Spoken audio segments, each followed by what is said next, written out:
cual se ordena a los establecimientos de la red pública de salud comprar al menos el 80% de sus medicamentos, materiales gastables, insumos y demás suministros a través del Programa de Medicamentos Esenciales y Central de Apoyo Logístico Promesecal y al Laboratorio Químico Dominicano, la Boquidom, con el fin de generar un ahorro significativo y hacer más eficiente la inversión pública en el sector salud. Sobre ese y otros temas conversamos en este momento con el director del Servicio Nacional de Salud, el estimado Julio Landrón.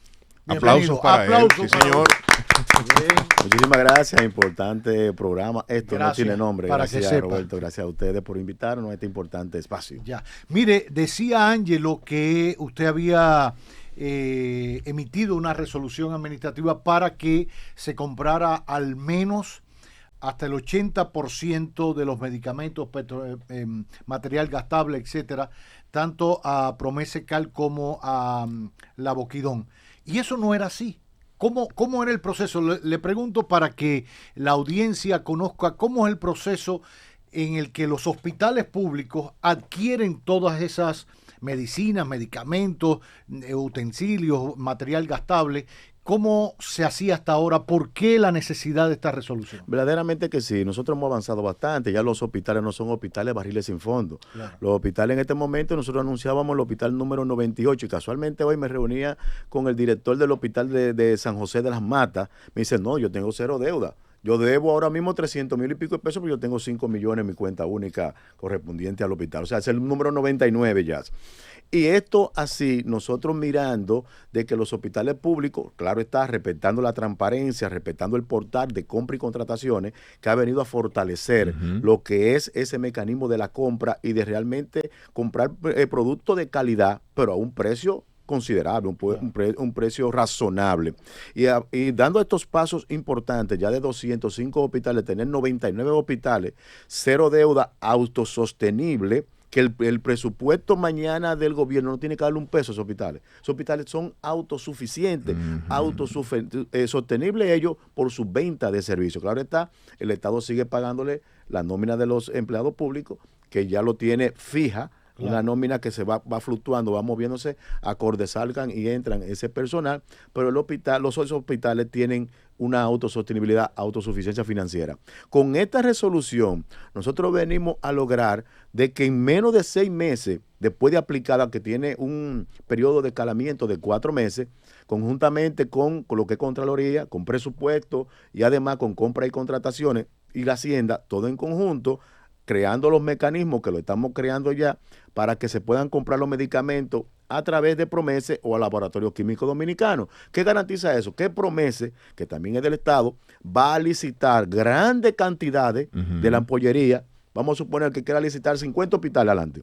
Pero lo que un hospital te compra diclofenac, que para el dolor, ampolla de diclofenac, te compra 2,000 diclofenac para un mes. Aquí te va a comprar millones porque va a ser para 50 por volumen, hospitales. Claro. Por volumen. Y no va a afectar ninguna industria privada porque todos van a concursar.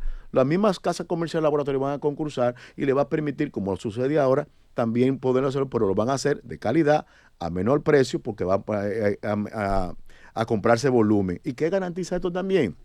Que cualquier situación que nosotros debemos de evitarla, pues en aras de la transparencia directamente, aquí se va a limitar solamente a darle un seguimiento, una vigilancia estricta de compra y contrataciones a Promese para que todo sea lo más transparente, lo más diáfano, participativo y que todo el mundo realmente pueda participar. Al final, déjenme precisar, al final la relación va a ser con Promese esencialmente, en vez de con 5 o 6 proveedores con procesos con abiertos, 20, o 20 50. o 50, etcétera. Que vale decir que Promesecal se ha especializado bastante en los últimos años en el manejo eficiente de los recursos que el Estado le dispone para la compra de medicamentos y tiene la experiencia. Por eso el presidente de la República en sus inicios le delega a Promese la compra de los medicamentos de alto costo.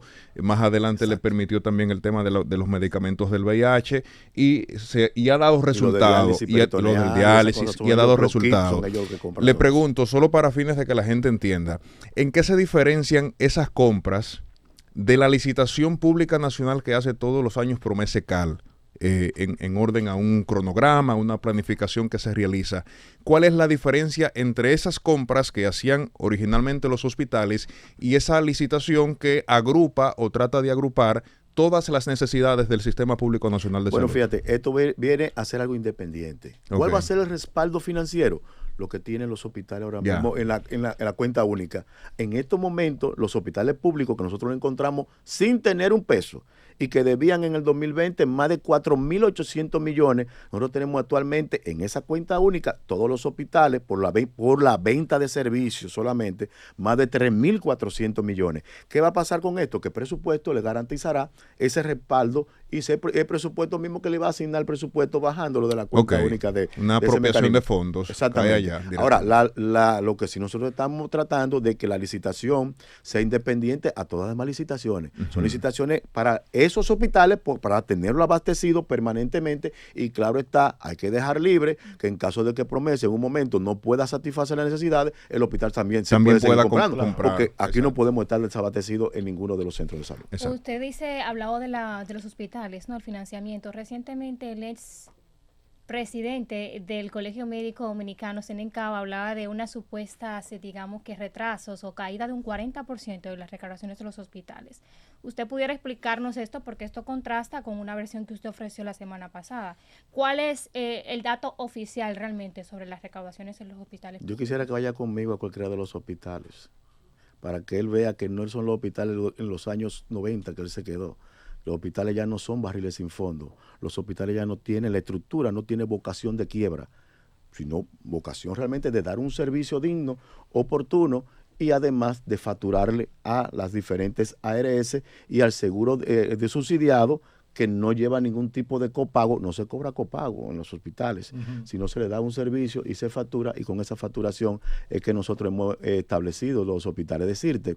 Por ejemplo, el doctor está en el Mocoso Puello, uno de los hospitales que encontramos que debía casi 1.000 millones en el año 2020. Ese hospital, que son de los pocos que todavía queda debiendo, está por debajo de los 200 millones la deuda.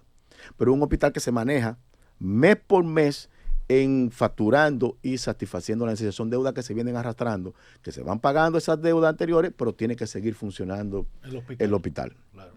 Dando servicio. Ahora, usted decía algo y es bueno explicárselo también a la audiencia. Yo siempre aprovecho un poco porque el tema de cómo se maneja el Estado y el gobierno. Cuando usted dice que un hospital público es autosostenible, que vende un servicio, por llamarle de alguna manera, es porque da un servicio y se lo está cobrando a las aseguradoras de todas las personas que llegan allí con su seguro, sea el SENASA o cualquier otro seguro. Todos los seguros aplican para los hospitales públicos, se han habilitado para ello. Cuando usted habla de que el ingreso a esos hospitales para su funcionamiento es que pasa por ahí, no es que la gente va y lleva su dinero con una fundita para pagar. No, eso es la ventaja. Cuando el señor presidente introduce en el Seguro Nacional de Salud los 2.5 millones de habitantes que estaban a nivel vulnerable, y el SENASA llega a tener 5.3 millones de lo que son los asegurados subsidiados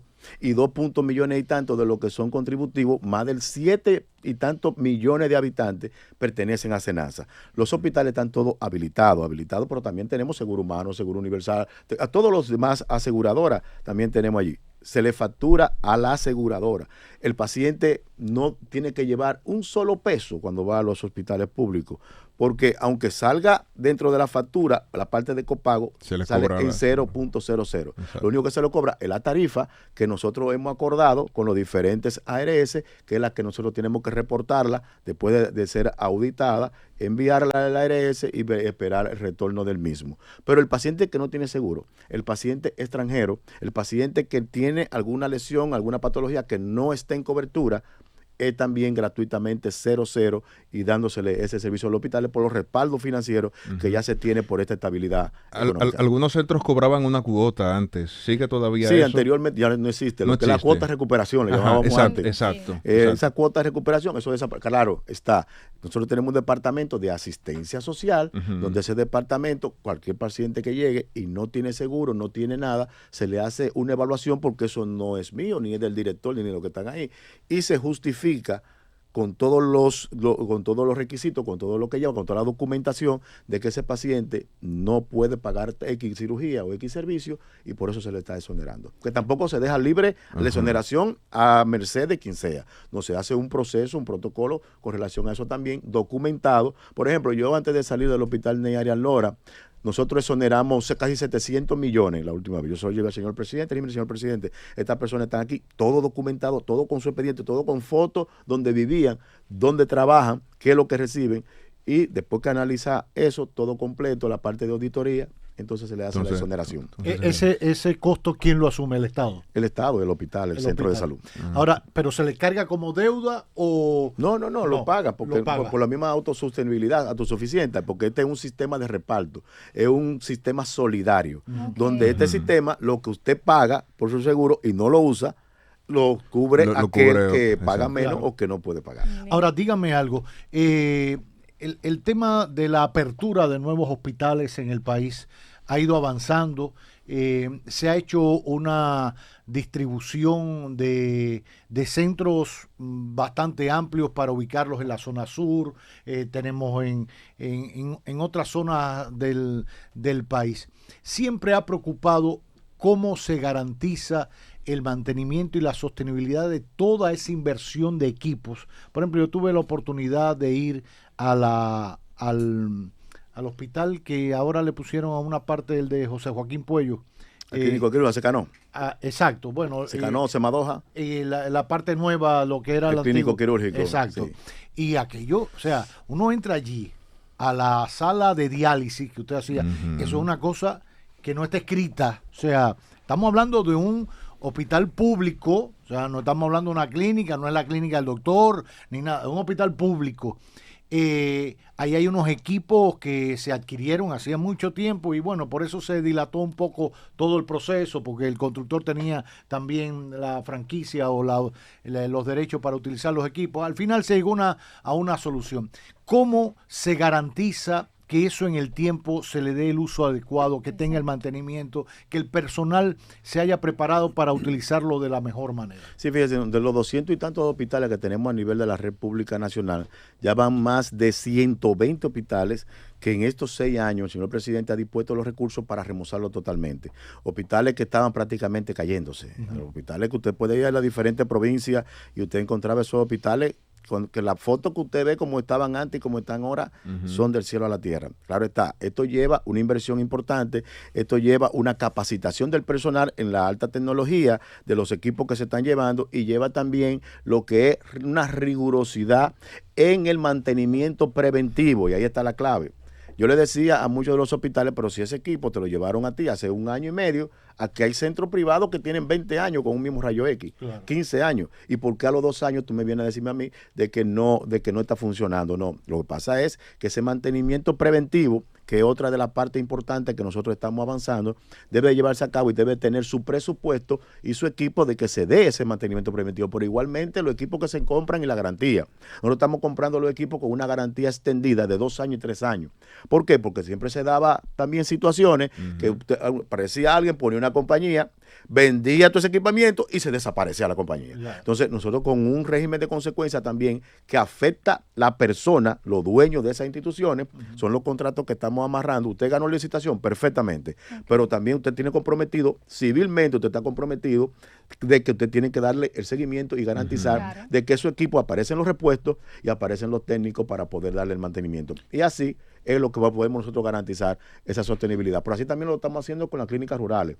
Nosotros estamos ahora formando equipos por provincia, donde esos equipos también podamos nosotros tenerlos dirigidos por los directores de área, por las regionales de salud, donde tengan su vehículo y su estructura de plomero, electricista y demás, biomédicos, y que vayan permanentemente a esas clínicas rurales, esos centros de primer nivel de atención, a darle mantenimiento preventivo al equipo para evitar que se dañe.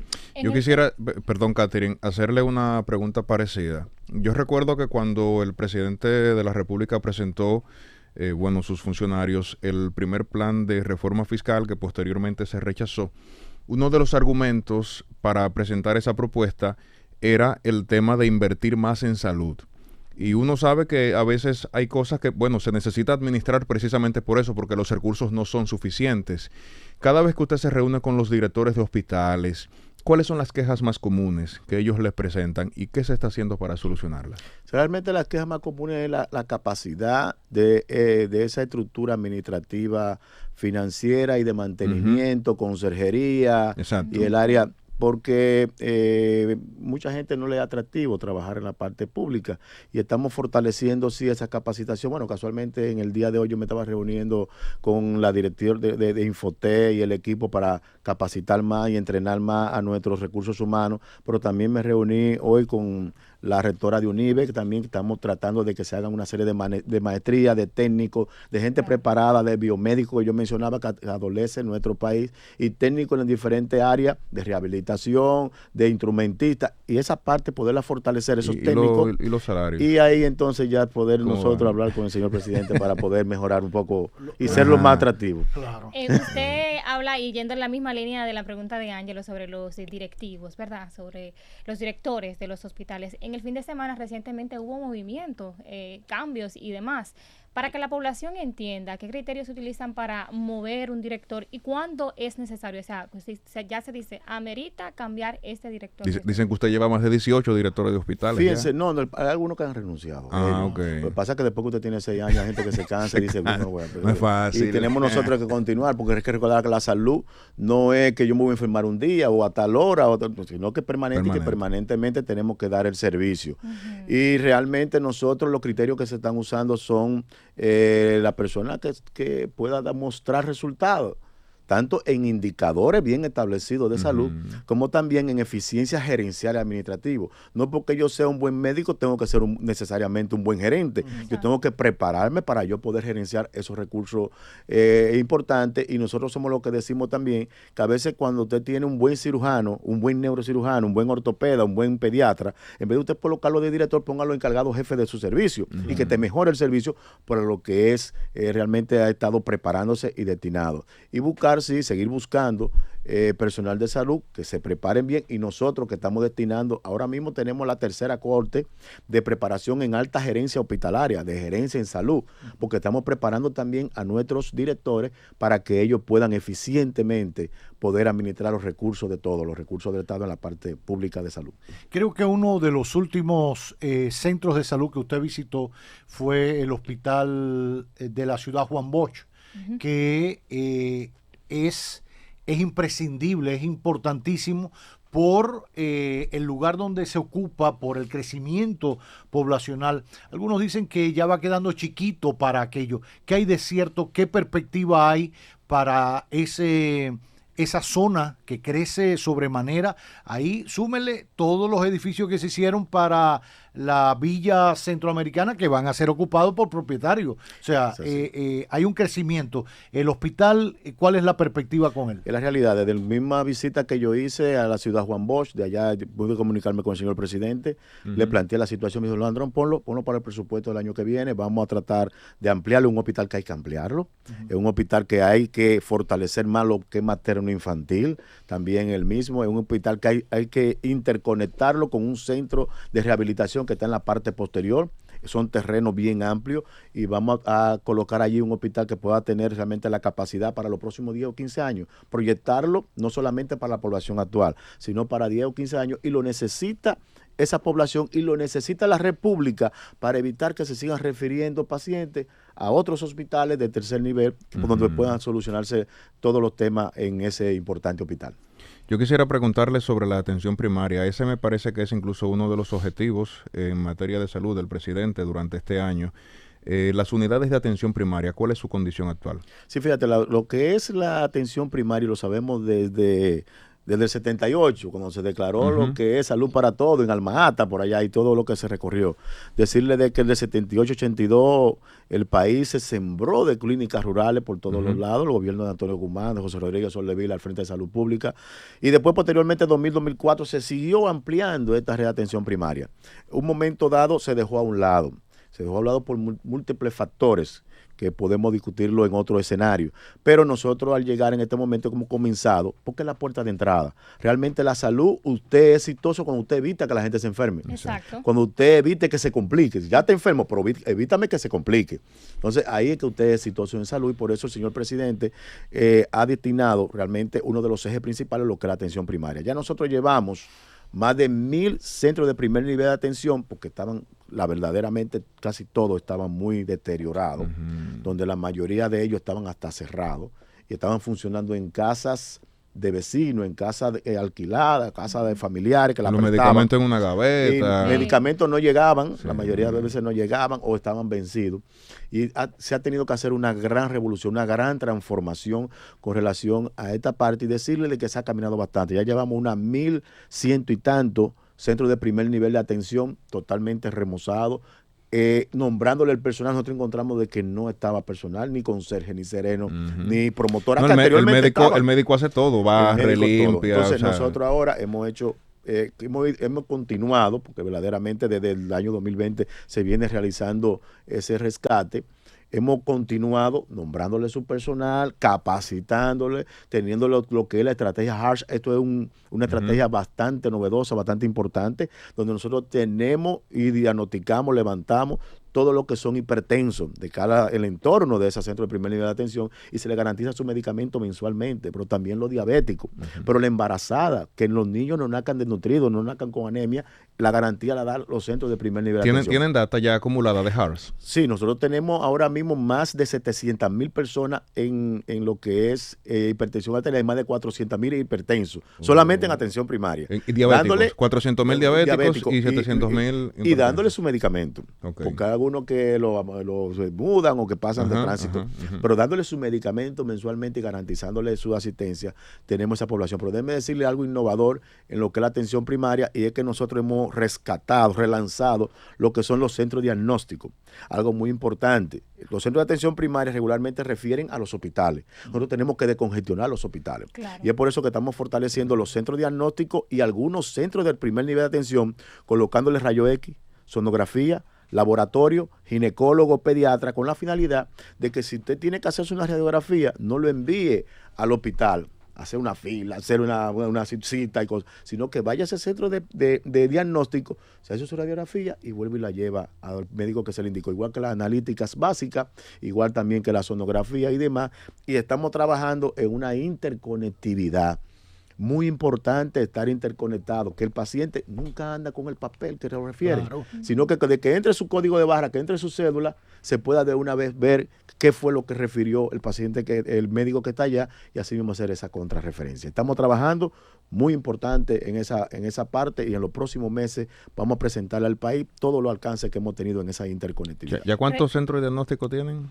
Ya nosotros vamos por unos 780 centros diagnósticos. Centros diagnósticos. Pero déjeme decirle que nosotros necesitamos convertir la mayoría de los centros de primer nivel de atención en centro diagnóstico, porque para hacer centro diagnóstico lo que usted necesita es tener la garantía de esos servicios básicos, de imágenes, primordialmente, y laboratorio, para poderse dar el mismo. Recientemente en el periódico El Día se publicó una investigación sobre salud mental. Se reconoce el esfuerzo del Estado, del gobierno y las autoridades, no solamente de esta gestión, sino las gestiones pasadas para, digamos que de una forma u otra, prevenir y mitigar esta deuda pendiente con la población dominicana. Se ha trabajado en la ampliación de camas, incluso a través de Promesecal, brindando algunos medicamentos para específicas enfermedades como esquizofrenia y bipolaridad. Pero más allá de eso, se requiere también de un enfoque comunitario.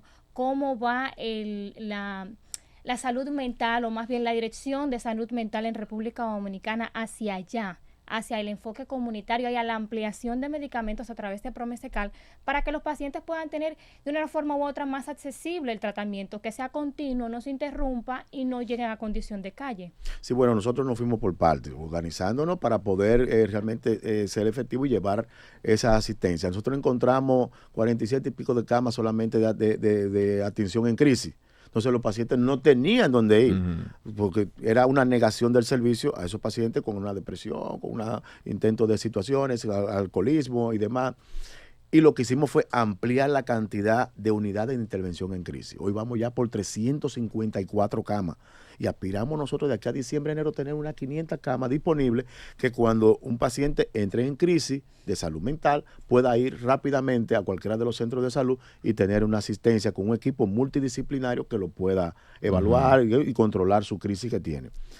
Posteriormente a esto, nosotros hemos ido afianzando lo que es la cantidad de designaciones de psicólogos a nivel de los centros de primer nivel de atención y de los centros diagnósticos, con la finalidad de que le den seguimiento a estos pacientes cuando van a sus hogares. Cosa de que a usted le atendieron en un hospital X, le dieron de alta, usted pertenece a tal comunidad, bueno, con el contrarreferimiento, lo refieren allá y se le da ese seguimiento. Los medicamentos se están garantizando, los medicamentos se le están dando a los pacientes que entran en el programa de esta atención de salud mental.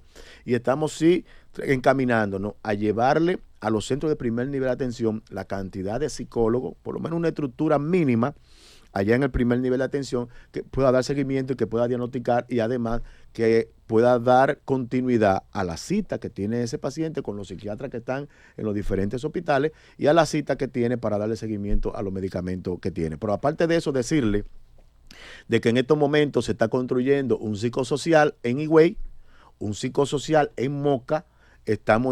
Iniciamos en un mes, vamos a iniciar lo que es el Instituto de Neurociencia en el Clínico Quirúrgico, que también va a tener más de 28 camas. Y decirle también que en la semana pasada el Ministerio de Salud Pública le pasa al Servicio Nacional de Salud lo que es el psicosocial de rehabilitación Padre Villini en el 28 en Pedro Brán.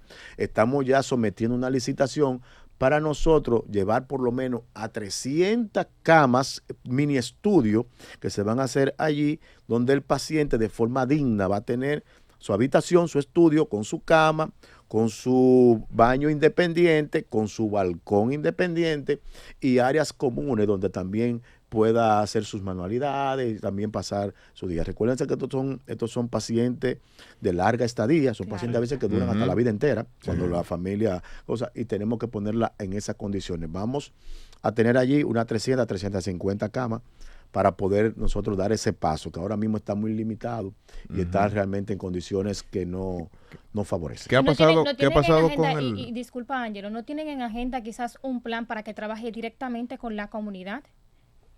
Que trabaje directamente con ellos para evitar que se llegue a la enfermedad como tal. Bueno, claro, lo que tiene que ver la atención primaria, como te dije, son equipos multidisciplinarios que permanentemente van a estar uniéndose y reuniéndose con la junta de vecinos, bien, con los comités de salud, con los clubes y tratando de poder llevar lo que es toda la estrategia de esta capacitación y estas orientaciones a esos barrios, a esos diferentes lugares y diagnosticar. Porque a veces existe también nosotros mismos como familia queremos negar de una condición que tenga algún familiar. Claro, también concientizar lo que es una enfermedad igualita que la hipertensión, igualita que otra, y que tratándose usted puede controlar todo y seguir muchas veces en la vida normal. ¿Qué ha pasado con el nombramiento de psicólogos? En algún momento aquí se llegó a decir incluso que eso era como un lujo. ¿Cómo van a estar nombrando un psicólogo? El psicólogo es médico. Actualmente, ¿cómo se maneja eso? Nosotros llevamos más de 1,000 y tantos psicólogos designados y seguimos llevándolos realmente a los lugares que tienen que estar, igual que la parte de psiquiatra. Tenemos una deficiencia de psiquiatra, esa es la realidad. Sí, pero ¿qué estamos haciendo con relación para aumentar? Bueno, pues nosotros aumentamos las plazas de residencia de psiquiatría con la finalidad de que mañana, 2 o 3 años, comiencen a aumentarse esa cantidad de psiquiatras y poder tenerlo a nivel nacional. Pero además hicimos gestiones con Contraloría con la finalidad de que un psiquiatra se le permita más de un solo empleo y que te pueda asistir en lo que podemos tener la cantidad completa de psiquiatras, pueda asistir varios hospitales simultáneos y garantizarnos también esas atenciones. Una pregunta, y disculpe, profesor, ¿tienen ustedes datos del programa de ambulante? ¿Cómo va ese programa? No lo tenemos nosotros, no lo manejamos nosotros, esa parte ya lo tienen otras instituciones del Estado que son las que lo manejan. Dígame algo, está el tema de las embarazadas extranjeras en el país.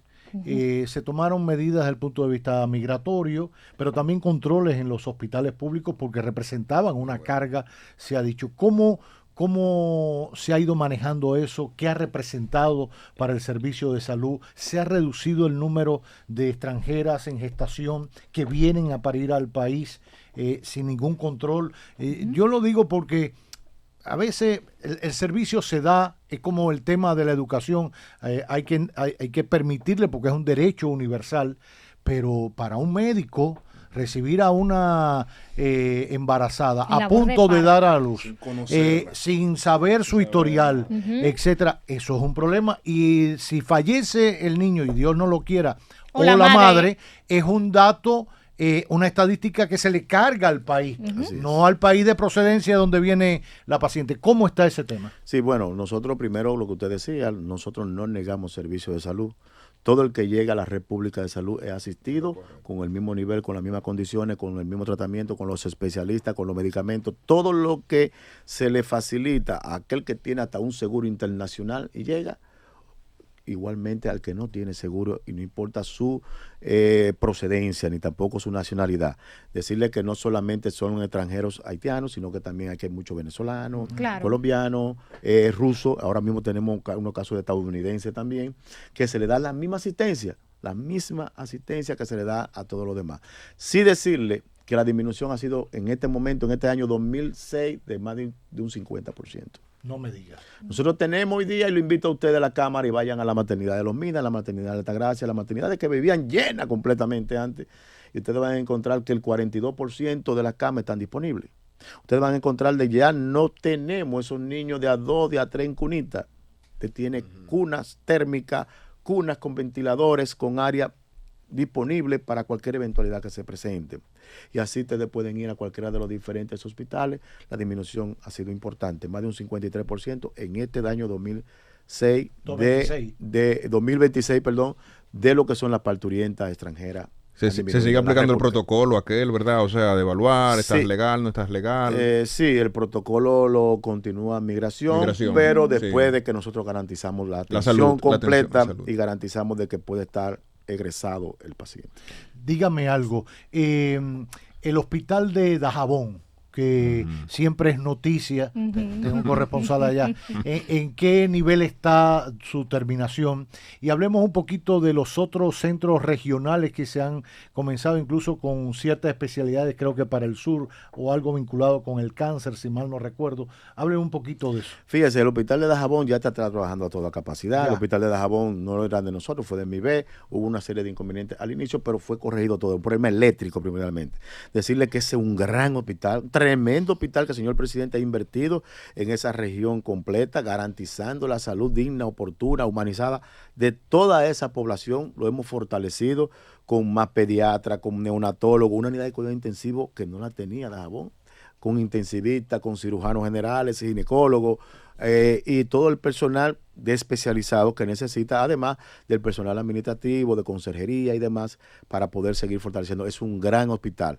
Pero también en esa zona nosotros lo que se restauró, con que Catañuela, Guayubín, ahora Villavasque, ese va a ser otro tremendo hospital que va a venir dentro de lo que le voy a hablar de la red de trauma. Va a venir a fortalecer también esa línea por allá noroeste, a fortalecer esa importante red de trauma, pero también va a ser clínico quirúrgico. Y la mayoría de estos hospitales en las diferentes regiones se han remozado prácticamente todo. Por poner un ejemplo, un hospital regional, el Gatón de San Francisco de Macorís. Qué vergüenza era nosotros ver San Vicente de Paúl. Cómo se atendían las personas de forma inhumana. Por el señor presidente de la República ha hecho una inversión importante en San Francisco de Macorís, en la región, y tenemos uno de los hospitales primordiales de todo lo que es Latinoamérica. Nosotros tenemos un hospital allí. Bueno, solamente en el área de ortopedia va a tener finalmente ese hospital 65 camas. Es un mini hospital de trauma dentro de ese hospital.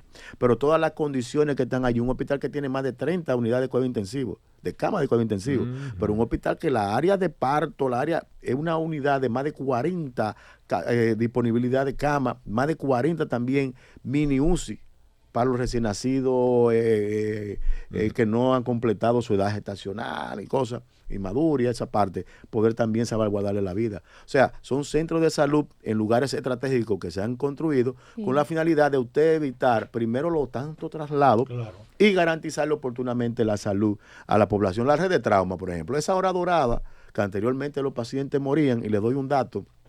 Organización Mundial de la Salud, el año 2018, yo lo hablaba mucho porque yo era presidente de la Sociedad Dominicana de Ortopedia, hablaba 65 muertes por cada 100,000 habitantes. Por Organización Mundial de la Salud, ahora en el 2026 nos dice a nosotros, ellos hablan de 27 muertes por cada 100,000 habitantes. todavía no hablo de una tarifa, pero hay que seguirlo bajando. Pero nosotros lo que tenemos en datos es que si un paciente llega vivo a un hospital de trauma, tiene más del 98% de salir vivo. Y fíjense que ustedes ven que mueren algunos pacientes primordialmente en el acto, porque son accidentes muy desastrosos, muy accidentes muy fuertes. Pero cuando el paciente llega vivo al hospital, eso es casi paso a la historia, que se murió fulano en el hospital tal. Que no lo atendieron. Eso prácticamente ha desaparecido de lo que es la información y la noticia. Y eso es por la inversión que se ha hecho en estos hospitales, en esta red de trauma, que ya nosotros tenemos lo que es el hospital de Higüey de trauma, tenemos el hospital de Asua de trauma, pero el 6 de noviembre se va a inaugurar el hospital de Yaguate, en San Cristóbal, también de trauma. Pero además se está terminando el hospital de trauma de Sosúa, el hospital de trauma de Mao Valverde, y fortaleciéndose cada unidad traumatológica en los diferentes demás hospitales, con la finalidad de que también se pueda dar servicio y que no todo vaya a la red hospitalaria de trauma. Descargar aquí el centro, o sea, ya no tienes que trasladarte de una provincia a otra. Nosotros tenemos prácticamente traslado cero del sur. Wow. Y del este profundo, después de San Pedro, ya no hay traslado, todos se quedan allá.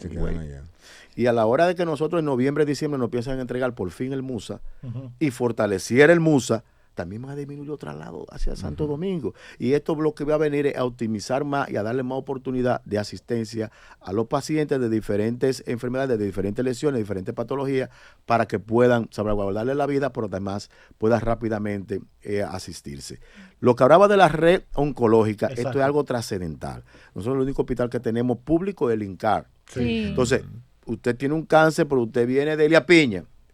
Pero en Elia Piña, usted cada vez que vaya a colocarse incluso hasta el medicamento, tiene que venir a la capital, mudarse aquí. Mira, tuviera ponerse el tratamiento ya con esta red de nosotros tener unidades oncológicas, nombrando los oncólogos, nombrándole su personal en cada una de las diferentes regiones de los hospitales provinciales importantes. Los pacientes le indican los medicamentos y los medicamentos se le están enviando a su mismo lugar donde están aplicándole esos medicamentos. Solamente viene algún control importante que tenga que hacer a nivel nacional, pero todo va directamente allá. Pero otro paso trascendental es la red de pie diabético. Sí. Tener una red de pie diabético donde usted tiene, bueno, casualmente el jueves vamos a Bauruco a inaugurar una unidad de pie diabético, va a garantizar más de un 60 o 70% de las amputaciones, evitar las amputaciones. Y de por sí ya se están evitando. Ya comienzan a darnos informaciones. Yo veía incluso hasta unos programas de algunos hospitales allá en Moca y otros más que decían los mismos médicos de allí, pero ya nosotros no estamos amputando aquí. Y tiene su quirófano y tiene su cosa para lavarlo, para hacerle todo el debridamiento. Y han disminuido ya de por sí, con unas 7 unidades que se han abierto, y vamos a completar 12, han disminuido bastante lo que son esas amputaciones por pie diabético. Eso también son inversiones importantes para que la población lo pueda tener y cerca de cada uno de ellos. Doctor, usted hablaba al inicio de la Boquidón y le hacíamos una pregunta incluso fuera del aire. Para mí es nuevo, o sea, no lo conocía, lo confieso. ¿Qué es la Boquidón? ¿Cuál es su expertise? ¿Por qué aparece ahora en la fórmula de las compras? No, el Laboratorio Químico Dominicano siempre ha sido del Estado. Okay. Se ha tenido siempre haciendo productos que a nivel medicamentoso, creo que algunos medicamentos de pastillas, acetaminofén y aspirina y cosas de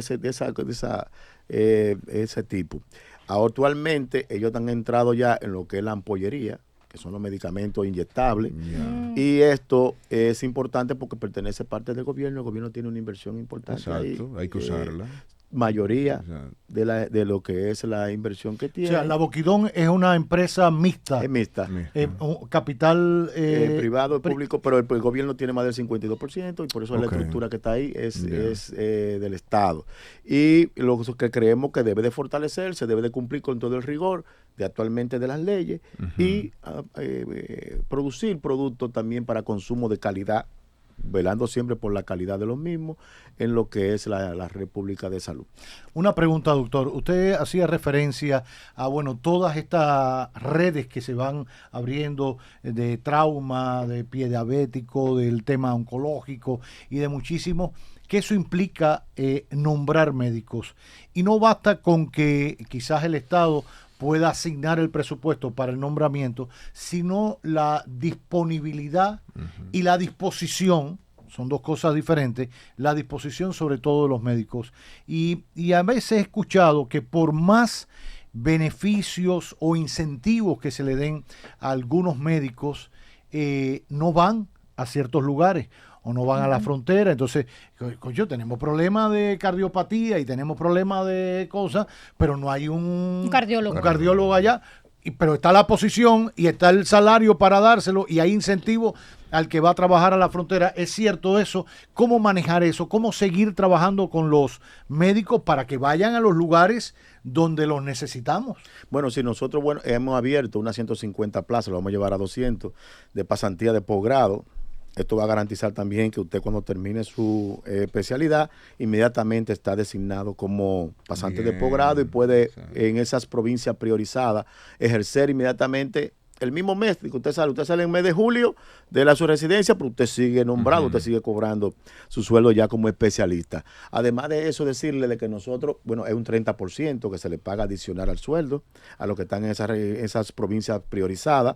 Cuando hablamos de provincia priorizada, zona fronteriza primordialmente. El sur lugares, profundo. Exacto. Y además de esto, nosotros le facilitamos, tenemos un número de médicos mayor que incluso lo que nos dicen las estadísticas por cantidad de camas y por población, con la finalidad también de que ellos puedan tener sus días más lejanos para libres. Ajá. Y así poder dar ese servicio. En estos momentos estamos trabajando en lo que es una licitación, por ejemplo, el caso de Pedernales, donde ya nosotros tenemos en Pedernales, pueden ir al hospital, ortopedista, anestesiólogo, cirujano, ginecólogo, pediatra, durmiendo en el mismo hospital, amaneciendo en el mismo hospital, que cualquier situación que se presente pueda tener la mano especializada para atenderlo. Nosotros allí estamos, pedimos permiso al señor presidente, se va a construir una área que va a ser para los médicos, y así lo pensamos hacer en cada uno de los hospitales importantes del área fronteriza, donde ellos tengan todas sus condiciones, tengan su gimnasio, tengan su jacuzzi, tengan sus facilidades, y que se sientan bien en esa área donde ellos están, prácticamente van a estar en un hotel dentro del mismo hospital. Por último, bueno, y claro está, todas las herramientas, todas las condiciones, nosotros tenerse, por ejemplo, estamos licitando un tomógrafo para Pedernales, pero un tomógrafo también para Dajabón, y así en cada una de esos diferentes hospitales regionales y hospitales fronterizos vamos a ponerle las condiciones necesarias para todos los estudios que haya que realizársele conjuntamente con los especialistas, los medicamentos y los equipos no tengan que salir de allí para poderse tratar. No sé si realmente tiene que ver con el área del Servicio Nacional de Salud, pero en alguna ocasión se habló de nuevas modalidades para favorecer que personas en una familia con un envejeciente se le pueda pagar a una nieta o a una hija que le pueda dar el servicio o atención a ese envejeciente y pueda complementar esa ayuda. ¿Qué hay de cierto en eso? ¿Cómo va ese proceso? Realmente en el servicio no. Debe ser por CONAPE, que es la que se encarga de los envejecientes. Y creo que sí, que perfectamente esos cuidados, porque hay que invertirlo como quieran, en los diferentes asilos de ancianos, en diferentes lugares. Entonces, esa persona se podría designar y así también poder asistir directamente un familiar entrenándolo y dando y continuamente estar con ese envejeciente. Ya. Me dicen que a usted ayer lo reconoció el Colegio Médico Dominicano. ¿Qué le reconocieron y cómo usted ha amarrado ese tronco ahí? Difícil de manejar. ¿Cómo es la relación? Bueno, yo veo que buena de entrada. Bueno, bien, nosotros pues somos gremialistas toda la vida, hemos sido gremialistas toda la vida, hemos abogado siempre por... ¿Usted es amigo de Senencaba? Amigo, mi profesor, pues Senencaba. Lo único que se ha quedado en los años 90, no está mirando los hospitales de ahora. No ha visto los hospitales de ahora, pero invítelo, doctor. Sí, yo le dije que fuera a dar su consultica, que tiene unos cuantos años que no que la dé la consultica. Déjeme decirle, nosotros tenemos una muy buena relación. Nosotros fuimos presidente del Colegio Médico Dominicano, Asociación Médica Dominicana en la filial Sánchez Ramírez en Cotuí. Realmente nosotros somos hijos de médicos. Mi padre donó el terreno de allá. Yo en el año 98 construimos el local, uno de los locales más grandes que tiene el Colegio Médico a nivel nacional. Construimos el local y siempre hemos abogado realmente por el bienestar de la clase médica, porque trabajen, que cumplan con su horario. Porque si nosotros, y soy de lo que digo, es un privilegio, es una distinción de Dios, permitir que en un país de 10 millones de habitantes usted sea médico, que usted sea especialista y permitirle también que usted trabaje y hasta que dirija. Entonces, realmente usted tiene que vivir en la gratitud de Dios permanentemente y comprometido con esa población de la cual le permitió a usted, porque pudo haber sido otro, usted pudo haberse quedado sembrando arroz, sembrando cosas. No, a usted le permitieron ser médico, educarse, formarse. Usted tiene que tratar de esos conocimientos, día a día, minuto a minuto, ponerlo al servicio de la población. El único sentido de usted ser profesional. Después no tiene más sentido el usted haberse hecho profesional si no es para usted dar ese servicio. Y sé que la mayoría de los médicos en estos momentos, de forma muy humanizada, se está dando un servicio de mucha calidad. Decirle que nuestro país, comparándolo con todos los países del entorno, nosotros estamos muy por encima incluso que ellos. Muy por encima. Aquí la mayoría de las diferentes especialidades, nosotros tenemos más subespecialidades que otros países que nos tenemos que comparar. Y pongo al lado de lo que son la parte de ortopedia. Nosotros tenemos más de 800 cirujanos ortopedas traumatólogos. Pues les digo que más de 500 de esos cirujanos ortopedas traumatólogos tienen una subespecialidad, o en reemplazo articular, o en columna, o en medicina deportiva, cosas, o en reconstrucción ósea. En diferentes áreas, lo que nos garantiza a nosotros que si usted va con una lesión de mano, aparte de un cirujano, aparte de un ortopeda, lo va a atender una persona que se preparó y ser cirujano para atenderle la mano, por ejemplo.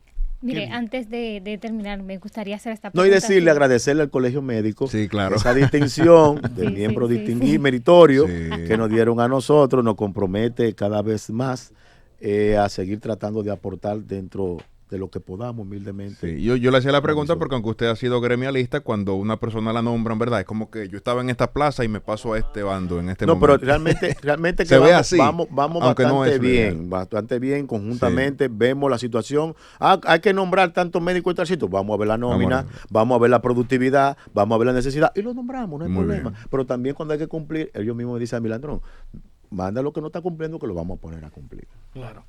Bueno, pues... No sé si Kat tenía algo ahí. Sí, pero me dicen que vamos ya a pausa. Brevemente, las cesáreas, más cesáreas que partos vaginales se registró hace unas cuantas semanas según un informe. ¿Qué se está haciendo desde el CNS para reducir? Sí, realmente seguimos capacitando, seguimos concientizando, seguimos diciéndole a nuestros equipos, ginecólogos y demás, de que el parto es fisiológico, el embarazo es algo normal, algo fisiológico, y hay que dejar que suceda y esperar el tiempo que deba suceder. Claro está, si se entra en un sufrimiento fetal o algo está afectando a la madre, bueno, hay que hacer la cesárea. Bien. Pero si no, por Dios, vamos a dejar que esa parte fisiológica se pueda normalmente continuar. Pero estamos trabajando en esa capacitación, en esa concientización y realmente poder garantizar de que los partos normales, como en todos los países del mundo, sigan fluyendo. Sean la mayoría. Y la cesárea se puedan hacer o dejarse solamente cuando verdaderamente se necesita. Sí, yo creo que, bueno, habrá que concientizar no solo a los médicos, sino a las mujeres y a la familia en general, porque a veces son ellos los que exigen. Sí. Le dicen, no, yo no voy a pasar ese dolor y eso. Es un problema cultural que se le ha impuesto, el mercado ha impuesto eso por ciertas cosas. Agradecerle, doctor. No se pierda tanto, venga, olvídese de su época gremialista que hacía huelga y cosas de esas. No, usted no hacía huelga. No. Pero venga a los programas, venga, está invitado. Gracias por toda la información que nos ha servido del Servicio Nacional de Salud. Comprometernos todos. Yo creo que el éxito del Servicio Nacional de Salud, el Ministerio de Salud traza las políticas y eso siempre es bueno distinguirlo para que no se confundan las funciones. Y el Servicio Nacional de Salud al final es quien le garantiza a usted que usted tenga un hospital ahí, que tenga electricidad, que tenga agua, que tenga los medicamentos, que tenga los médicos, el conserje y todo para que usted salga sano y salvo de cualquier condición. De eso se trata. Gracias. Agradecerle. Gracias a ustedes. Nos faltan todavía seguir avanzando. Vamos a seguir avanzando. No es que lo hemos resuelto todo, pero la disposición del señor presidente y la inversión que se está haciendo es para que se siga avanzando y se siga garantizando de que el paciente tenga igualdad de calidad de condiciones de atención o mejor que en cualquier clínica privada. Yo que trabajo en clínica privada, le digo, en estos momentos estamos iguales o superiores en muchas provincias. Julio Landrón, el doctor Julio Landrón, director del Servicio Nacional de Salud, en este magazine que no tiene nombre. Este segmento llegó a ustedes gracias a Banreservas, el banco. Drama. No tiene nombre.